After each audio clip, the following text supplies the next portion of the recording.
For the most of history, civilizations assumed something that today often feels controversial.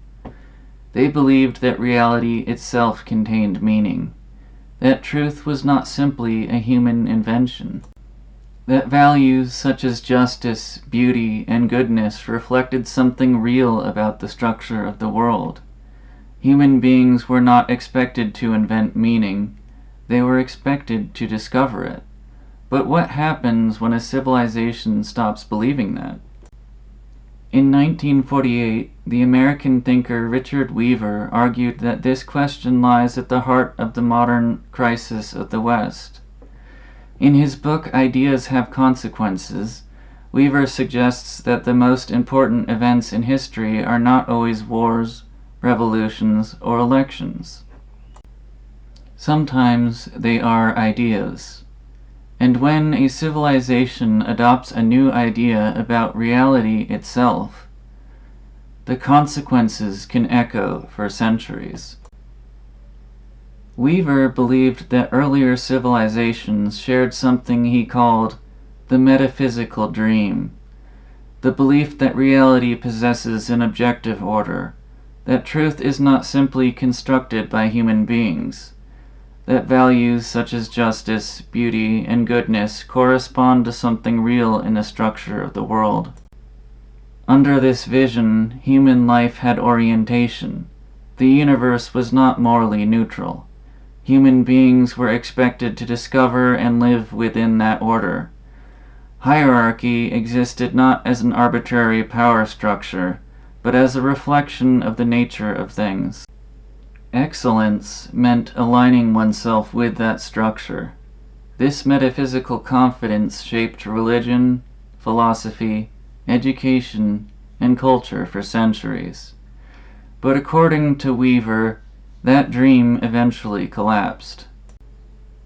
Weaver traces the turning point to a philosophical shift in the late medieval world, a doctrine known as nominalism, associated with thinkers such as William of Ockham, known for Occam's razor. Nominalism argued that universal concepts do not exist as real features of the world. Ideas like justice, goodness, or beauty are not reflections of objective reality. They are simply names we give to collections of individual things. Once this idea takes hold, the consequences are profound. If universals are only names, then values are no longer grounded in reality. They become matters of opinion. Truth becomes increasingly detached from the structure of the world. And gradually, the metaphysical confidence of earlier civilizations begins to dissolve. Once belief in metaphysical order weakens, Weaver argues, culture begins to flatten. Hierarchy becomes suspicious. Tradition becomes arbitrary. Authority becomes oppressive.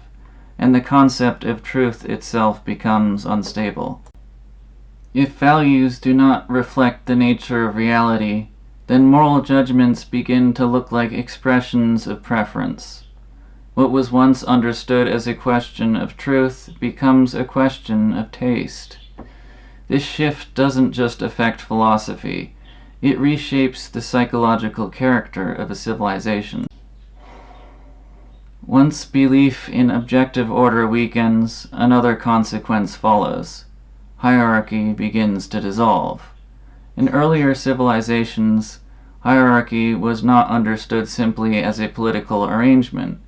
It reflected a belief that reality itself possessed structure. Some things were understood to be higher than others. Wisdom was higher than ignorance, virtue higher than vice, truth higher than opinion. But when metaphysical realism collapses, hierarchy begins to appear arbitrary. If values are merely human constructs, then no rank ordering of goods can claim authority. And once hierarchy becomes suspect, culture begins to level itself. The language of excellence becomes uncomfortable. The language of equality becomes dominant. This does not simply change political systems. It changes how individuals understand themselves. Aspiration weakens, standards blur, and the idea that human life should aim at something higher gradually fades from view. One of the most striking parts of Weaver's argument is that he does not simply criticize ideas. He describes the kind of person those ideas produce. When belief in objective order fades, the modern individual begins to change. Tradition appears restrictive rather than meaningful. Authority appears illegitimate rather than instructive. Discipline appears oppressive rather than formative. And comfort begins to replace aspiration as a guiding principle. Weaver argues that a culture which denies objective meaning will gradually produce individuals who struggle to believe in anything larger than themselves. The result is a kind of spiritual restlessness, a search for meaning in a world that no longer appears to contain it. Weaver describes the psychological result of this cultural shift with a striking metaphor. He suggests that modern civilization increasingly produces what he calls the spoiled child psychology. The spoiled child expects comfort without discipline, freedom without responsibility, authority without legitimacy, and satisfaction without restraint. When a culture no longer believes in objective order, limits begin to feel arbitrary. And if limits appear arbitrary, they become difficult to accept. The individual begins to experience frustration rather than formation. The result is a personality that demands freedom, but struggles to understand what freedom is for. What makes Weaver's argument especially interesting is that he does not focus primarily on politics. He is diagnosing something deeper. A civilization can remain technologically advanced, economically powerful, politically organized, and still suffer from a profound intellectual crisis. Because the deepest questions are no longer about power, they are about meaning. If a civilization loses confidence that reality itself contains intelligible moral structure, then its moral language gradually becomes unstable. Its institutions lose direction, and its citizens struggle to understand what kind of lives are worth living. This is where Weaver's argument intersects with the themes explored by thinkers such as Alasdair MacIntyre. MacIntyre argues that modern moral debate feels endless because the shared traditions that once structured moral reasoning have fragmented. Weaver pushes the question one level deeper. Perhaps those traditions fragmented because the deeper metaphysical belief that reality itself contains meaning had already begun to disappear. If values are no longer grounded in reality, then moral traditions eventually lose their foundation. Weaver's argument in Ideas Have Consequences is not that modern civilization has lost wealth or power. It is that it has lost something far more subtle, a belief that reality itself contains meaning, a belief that human beings are meant to discover that meaning rather than invent it.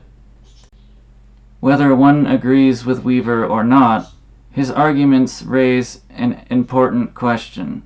If ideas truly do have consequences, then the ideas a civilization believes about truth, value, and reality will ultimately shape the kind of people that civilization produces. And if MacIntyre shows us how modern moral language fragmented, Weaver suggests why it fragmented. Because the deeper belief that reality itself contains meaning had already begun to disappear. And that leaves us with a question that every civilization eventually has to answer. Do we discover meaning in reality, or do we invent it ourselves?